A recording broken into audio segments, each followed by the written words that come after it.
welcome along to the Property Academy podcast by Opus Partners. I'm your host, Sid Knight. And today's show, we're talking about how many properties do you need to look at in order to get a good deal. And we're very pleased to be joined by Mickey Limmer, a real estate agent from Opus Property. Mickey, welcome back to the show. Thanks, Ed. Thanks for having me.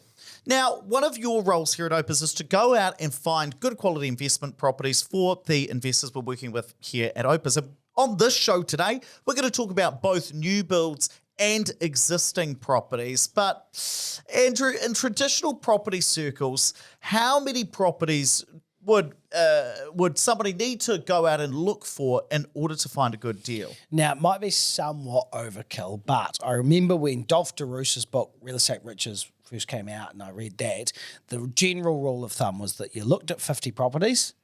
Now, remember, that can just be online. Do due diligence, but, not full due diligence, kind of an actual a deep dive into the numbers and everything like that on, say, 20. Make offers on 10, get 2 offers accepted, and only buy 1.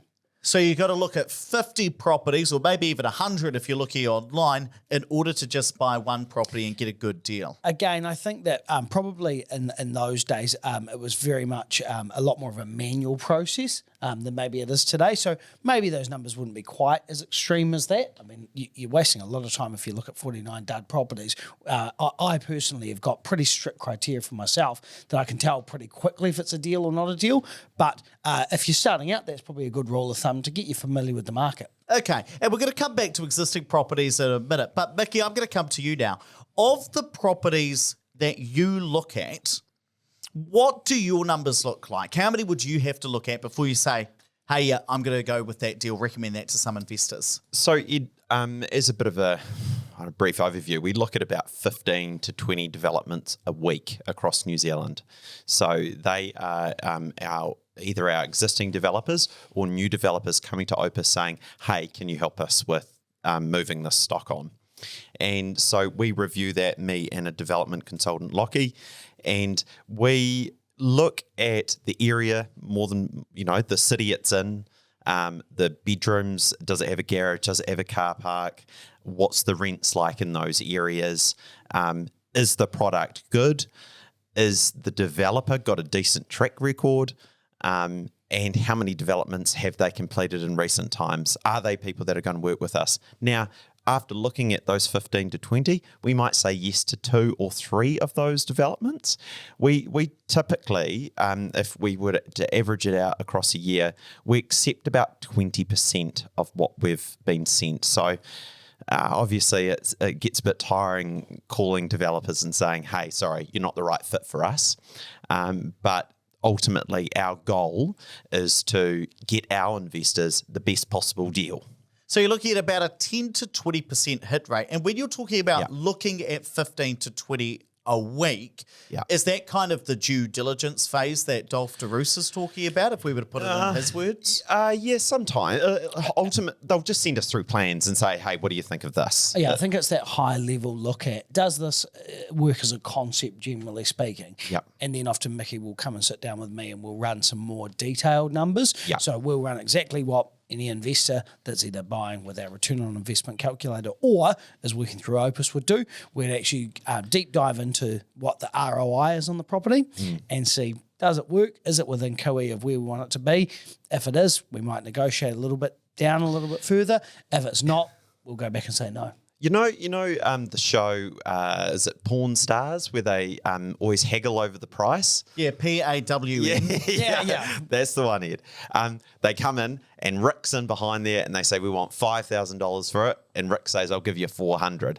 And then they haggle. That's pretty much my job. I'm Rick in those situations. You actually have the body shape and look of Rick as well. I might have the hairdo too. So how come your numbers are slightly higher? If you've got a 10 to 20% acceptance rate before you kind of offer it to investors and say, put my stamp of approval on this, and Dolph's probably about a 5% hit rate. Why are your numbers different from what he's recommending?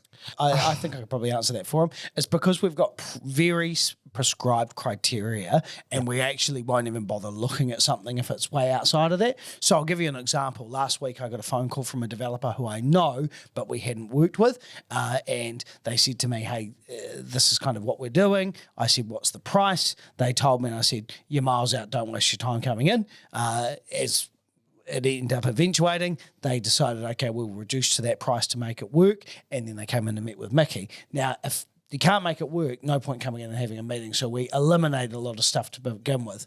And so in terms of if somebody is using a property investment company, if all that work's already been done for them, how many properties might they have to look at in order to get a good deal? Well, I guess it depends a little bit on what your situation is as a purchaser. If you've got a very limited budget, like, $500,000, $550,000, you might only look at one or two properties. If you've got a broad borrowing ability or cash in the bank, then you could look at maybe up to 5. Having said that, I would hope that a good property investment company might narrow it down to the top 3 for you. And what about, Andrew, if somebody's going out and saying, not using a property investment company because it's not the right fit for everybody, how many new builds would you have to look at from developers in order to find one that you really want to buy? Well, I'll give you an example of an investor that I'm working with at the moment. I'm building a portfolio. For them, I had 5 properties that they had looked at the weekend to see whether or not there was any decent stuff in that. There was one that would pass the sniff test with me, which we tried to do a bit of negotiation on. So 1 out of 5 in that, but they'd researched quite a lot more than that. Okay, so I think the numbers are quite similar to what Dolph DeRoos is looking at. So if you are going out and purchasing new builds and taking a wider view of it, jumping on TradeMe, jumping on realestate.co.nz, signing up to a lot of Facebook ads, you're probably looking at minimum of 50 before you really run the numbers on 10, before you actually start negotiating on perhaps 3, and then end up buying 1. And it's amazing when you start to go, more, you intensify that due diligence and you start digging into, okay, what else has this developer been involved with, and what are the other projects on the street, all those kind of things. How many more you'll eliminate at that stage? Because as I say, there were 5 on the surface what seemed like good return on investments, but there were 2 within that really had some serious warning signs. What sort of warning signs are we talking about? But just before we get into existing properties, inexperienced developers, bad workmanship, challenging company structure in the event that something needed to be recourse afterwards. And Mickey, you're also an agent who works with existing property investors. So if somebody's going out looking for renovations opportunities, let's come across to that. How many properties do they need to look at before they buy something? I think the metrics that you used just before, Ed, are bang on, but I would be shopping around at the moment. I like to say that 2022 was the year of the deal, and I think 2023 or parts of 2023 will be great for that as well. But I think timing is really important too, like especially prior to Christmas or just after Christmas. There'll be some property that's sitting there stagnant that may be looking for a sale, and you can sweep in there and be the white knight and get a deal done very reasonably. So good offerings out there for people at the moment. It was interesting. I was just talking to Ilse Wolf as well, who runs our renovations coaching program, and she was saying usually she'd be looking at 20 to 40 properties on TradeMe before really going deep on perhaps 3, potting offers on 2 to 3, and then eventually getting 1. And that's coming from a very, very experienced investor as well. But it all comes down to buying criteria, because if you know that you're jumping on TradeMe as a renovations-focused property investor, knowing that you're looking for a 60s to 80s house with a superfluous extra dining room between 80 to 90 square meters that currently has 3 bedrooms, and you want to add in a 4th bedroom, and you've got to find one that has that extra dining room to do so, you're not going to have to look at too many, right? Because you've got to be able to put your filters into TradeMe, find the right types of properties. I tell you what, it's so much easier now with more information online than 20 years ago when I started, because you literally get the blue book and you'd cut out the tiny little photo and then you'd stick it on your piece of paper and then you'd go around and you'd make your notes. Was that your version of a spreadsheet? Yeah, basically. Like you didn't, I mean... You're showing your age, You had Andrew. the internet, but you didn't really buy a house based on what you'd seen on the internet. Nowadays, you click on the pictures and then you might ring the agent. I rang an agent at the weekend and they were like, do you want to come around and see the property? And I was like, absolutely not. Well, I just need to make an offer on this, see if it'll get accepted. Yeah, how fascinating. It's interesting. Even when we're looking at new builds and developments now, I was just showing you before we hit record on this podcast that we'll go onto a developer's website, run some automation to scrape all the data off it, then start running filters to find out if there's anything that would meet our criteria, whether by price or floor plan size or bedrooms, bathrooms, and even potentially the rent as well. So you can cut down the number of properties you actually need to look at. But it was interesting to also as well when talking about renovations-focused investors that sometimes you might only look at 2 to 3 if you're able to get a really good deal coming to you. I do think that's the other difference when thinking about some of the older school property educators saying you need to look at 50 properties, and you're saying maybe I'd accept 10% of the 20 people who approach me. Well, it's different when someone approaches you versus you approaching them via TradeMe, going, seeing their listing, then seeing their house, because you're the one going to them who wants it. Whereas if you've got people coming to you, you've got more flexibility to negotiate because they're already in that position. And that's probably a good point, Andrew. If we're talking about buying criteria, what are some of the buying criteria that you would put down? Let's come back to new builds for a moment, by way of example. I think price is probably a good starting point. Now, again, this can be somewhat flexible, but knowing, how much a 2, 3, and 4 bedroom townhouse would be in each of the regions, how much it would be if it's an apartment, what sort of yield you'd expect on that, knowing what the rent is likely to be, knowing what the kind of costings you would expect would be. So is there going to be a residents association, or is it going to be a body corporate? If it's going to be a body corporate, is it going to be more expensive? Do I need to factor in more rent for that? All of these kind of considerations. And so you can't have a general rule. You can't have a general rule for everything. Like if I said, hey, a 4% is a good target to use, well, that's not true if it's an apartment. You're talking about gross yield in that case. Sorry, yeah. Yeah, but if we're talking about, say, a growth property, usually, and it's all the stuff we talk about on this podcast, right? If we're talking about investing in Auckland, we're usually talking West Auckland, or we're talking about South Auckland most of the time for the reasons we've talked about on the podcast and the YouTube videos. Then you're looking at, okay, if it's a townhouse, we're looking at probably 2 to 4 bedrooms.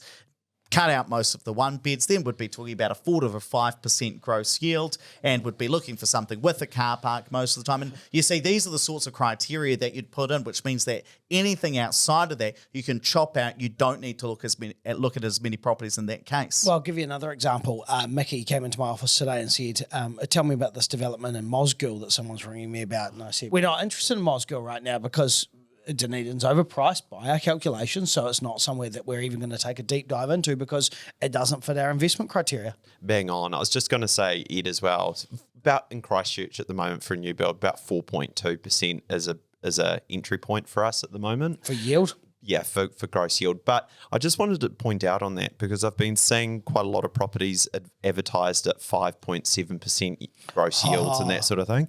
And I just want you to be aware that some of the rental appraisals that I see flying around at the moment, they are off their heads. Yeah. They're absolutely nuts. And I think there's a lot of these rental guarantees, or we're going to top up the rent, and then they're hiding that in the fine print and advertising it. There's no way anyone's getting a 5% yield in Christchurch unless it's a dual key townhouse. Yeah, so like we had one today where we got some rent sent through on a new development. They said rental appraisal $710 a week for a 3-bedroom in Addington. I said, they're $620 on a good day with the sun shining.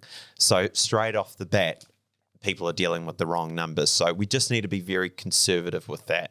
Okay, so if we're talking about how many properties do you need to look at in order to get a good deal, if you're looking at existing properties and you're on TradeMe and you know what you're looking for, probably 20.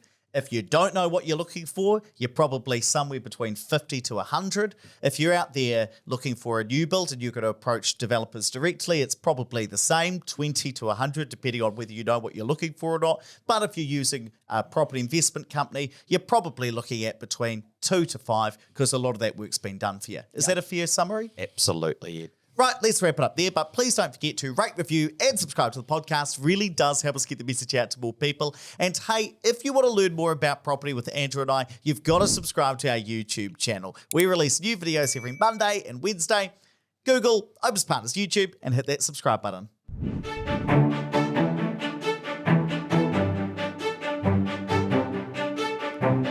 Thanks for listening to the Property Academy podcast. I'm your host, Steve McKnight. I'm going to be back again tomorrow with even more daily strategies, tactics, and insights to help you get the most from the property market.